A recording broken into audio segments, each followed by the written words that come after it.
No matter what class of vehicle you're into, there's always going to be examples within each segment that tug at the deepest part of every emotion you could possibly come up with. Now, this is down to whether it makes you feel good, whether it looks good, whether it just makes sense to have it in your life.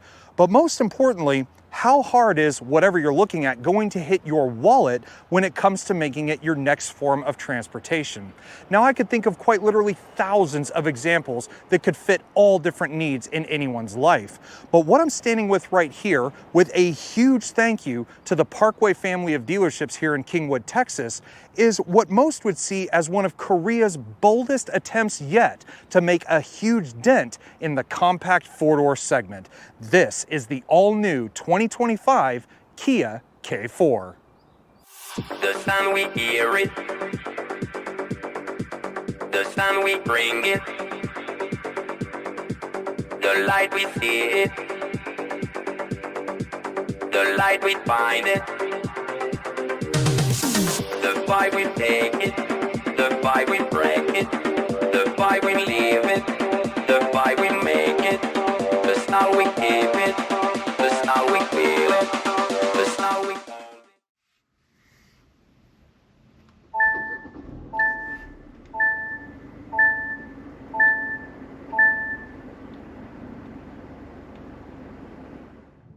Well, it's definitely been some time since I've been behind the wheel of one of Kia's brand new cars. And honestly, you couldn't think of a better way to kick back into that Kia sort of sense than driving the new K4.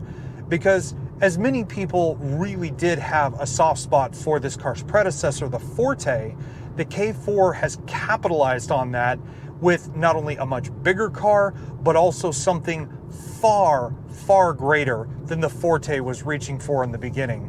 But it still maintains one thing with its predecessor, and a few other things if you really want to count those in. But the main thing is Kia's love of giving customers the best bang for buck, the real value for money. And to prove the point, I'm in a fully loaded K4, at least fully loaded at the current time of this video. This is a GT line turbo, and all added up, this thing weighs in at just over $31,000, which honestly is not bad when you really consider everything that you get as an entire package.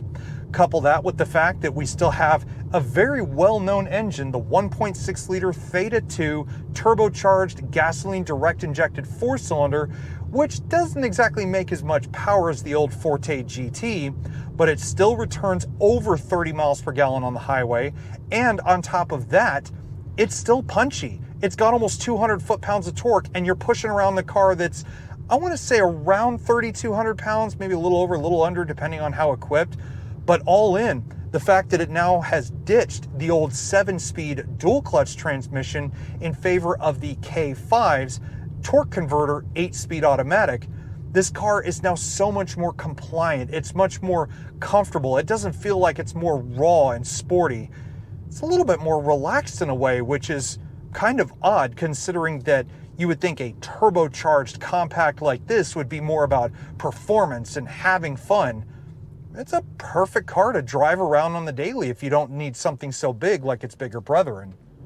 And when you consider the sort of livability factor of a car like this, I mean, it's perfectly content driving around the city streets of Houston like I am right now, just poodling along 30 miles an hour, not really needing to, get the most insane amount of gas mileage or anything like that. But, from where I'm sitting, it doesn't feel urgent or needy. Like, it doesn't feel like it's tempting you to put your foot down, but you do put your foot down a little harder.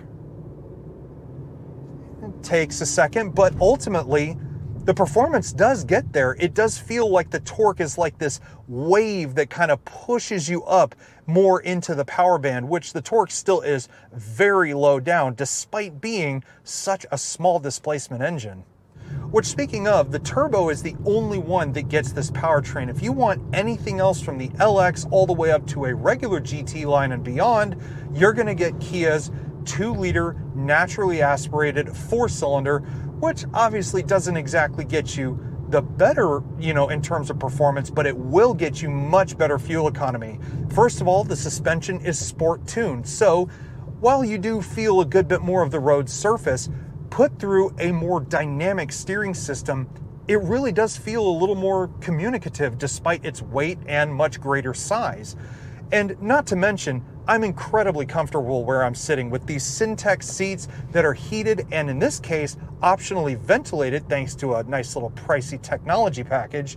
And even though this thing might be a compact, for one, it does not feel lackluster, but two, it doesn't even feel small in here either. The visibility is great from every angle, even seeing out of the pretty sizable back windshield back there. So, I mean, livability wise, like I was saying, this is a great companion for anyone who doesn't need, you know, something a little bit bigger like a K5, but you don't want to sacrifice to something like a micro machine that doesn't really do anything other than get you from here to there. And what's even better is if you do feel the need that your foot has to go harder down on the pedal, well, right at the bottom of this incredibly uniquely designed steering wheel that we'll talk about a little bit later, there is your drive mode select. Now there's only two drive modes available in the turbo model. You have normal, which I'm in right now, and you have sport, which at one push of a button, now the RPMs are starting to come up. The gas pedal feels a good bit more responsive. It's not, well, originally it's not numb, it's not lackluster, but you do have to put a little bit of effort in it in order to get it going. But now, if I just knock the 8-speed into manual, take control by myself,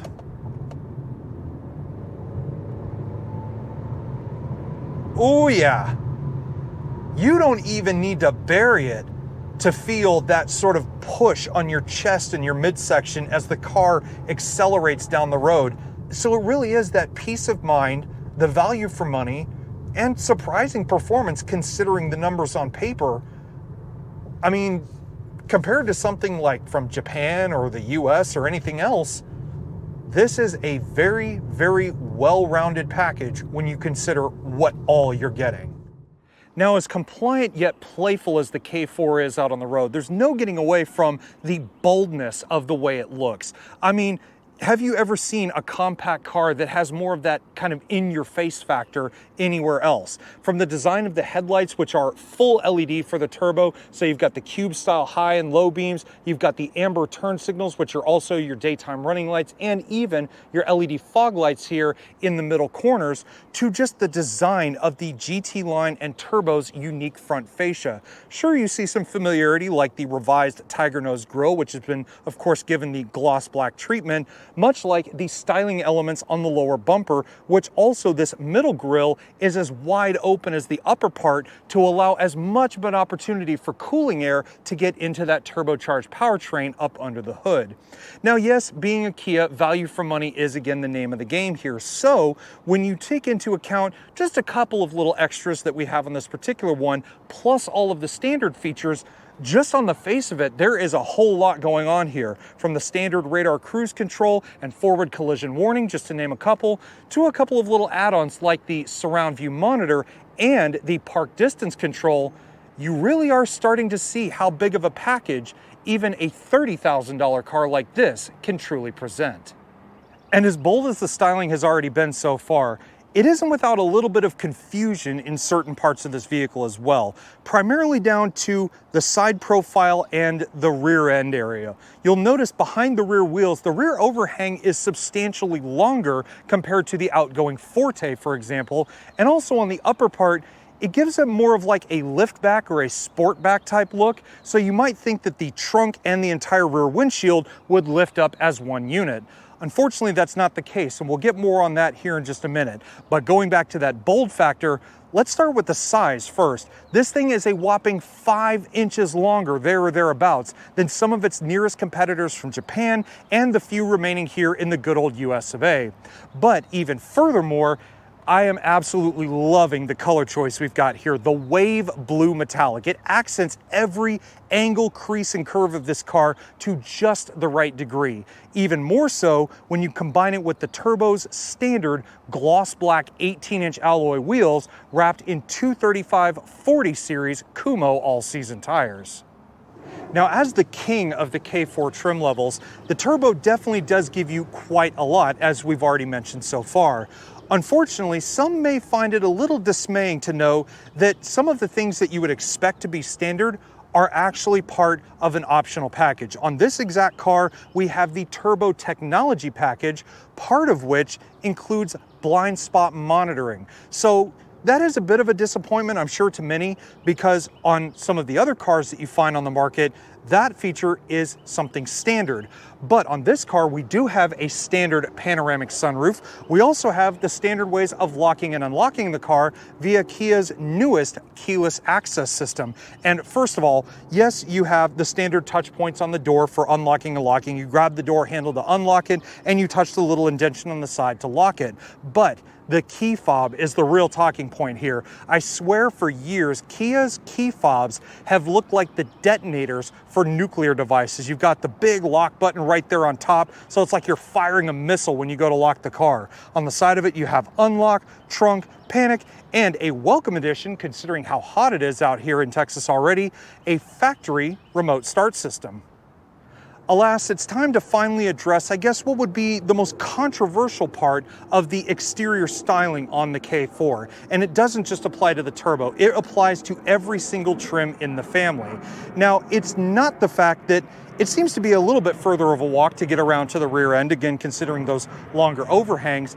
It's just how much uniqueness follows you around to the car's posterior. First of all, from the front doors forward, you would say everything looks pretty much normal, right? But you get around to the back doors to start, and there's no external mounted door handles, right? Wrong. Those are moved from the side of the door here, where they would normally be, to the C-pillar. So definitely a little bit more of a unique step in terms of just usefulness out here towards the rear. As a matter of fact, I honestly think the entire rear end styling reminds me of one of my favorite cars that I've driven in my favorite physics game, BeamNG Drive, if you guys know what I'm talking about. Now on the turbo specifically, you get LED taillights, kind of a representation of like what you get in the front. You have more of the park distance control around the back. You have the appropriate badging. But one thing that I would actually think would make this car look a little bit better around the rear, especially on the turbo model, is any form of a spoiler back here. If you put maybe like a little gloss black lip across the trunk, I think that would suit it just fine.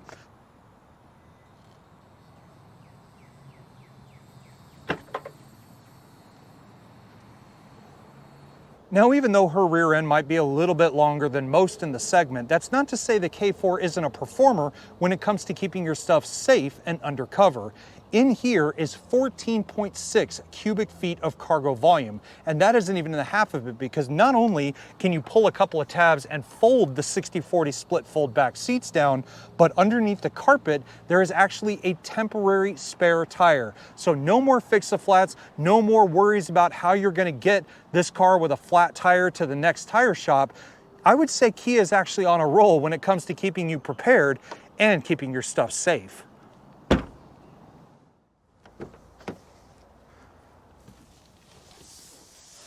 Now, remember how I said earlier that Kia has the power to surprise and how it's been their slogan and what they have stood for years on end now? Well, I think the biggest exclamation point that you can put on such a slogan happens when you get inside of the new K4.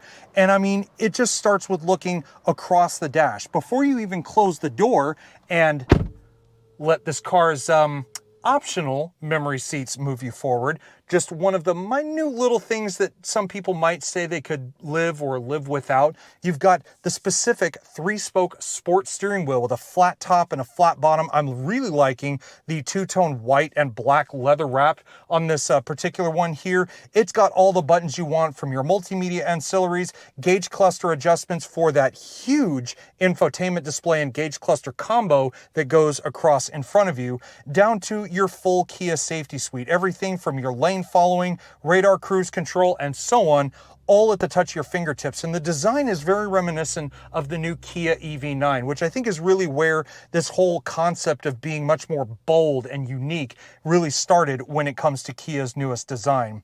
Now, this being the turbo, it wouldn't be one without some paddle shifters. Now, yes, I know it's kind of sad you can't get a 6-speed manual with one of these, but considering the 8-speed auto, as you saw me experience, is much better compared to how this car behaved before, the paddle shifters are a much welcome addition. But going back to that screen, first of all, that display looks absolutely huge for the size car that this is, but it contains not one, but two 12.3-inch LCD infotainment displays. Now, like I said, the first one right in front of you is your digital gauge cluster, and I love how it looks. It reminds me of like an aircraft's instrumentation, the way the RPMs, or the tachometer rather, and the speedometer plus all your information is just separated perfectly in between everything. In between the infotainment screen and the gauge cluster, however, right about in the middle, there is the readout for your climate control system, which, speaking of, the temperature, fan speed, all that stuff, I mean, you couldn't get any simpler if you tried. Fan speed, dual temperature, mode selection. I mean, what more do you need? Of course, you have to have some entertainment along with the high-definition infotainment contained within that second 12.3-inch screen. Now, the size of the screen is not my issue, nor is really anything else inside the system in general. The technology has definitely been updated quite substantially, although I will say some things in here feel a little bit familiar, and most of you will probably notice that as well. Things like the navigation, it doesn't look as new as a lot of other competitors that many of us have seen, but all the same, it does exactly what you need it to. But if you're not a fan of having navigation, which is standard on the Turbo, by the way, it has Android Auto, Apple CarPlay, the surround view monitor, you have your own Kia AI assistant. I mean, literally anything you could think of, plus the kitchen sink even, is all included within that second 12.3-inch screen. But what it's also connected to is something that speaks quite personally to me, which is an 8-speaker Harman Kardon audio system.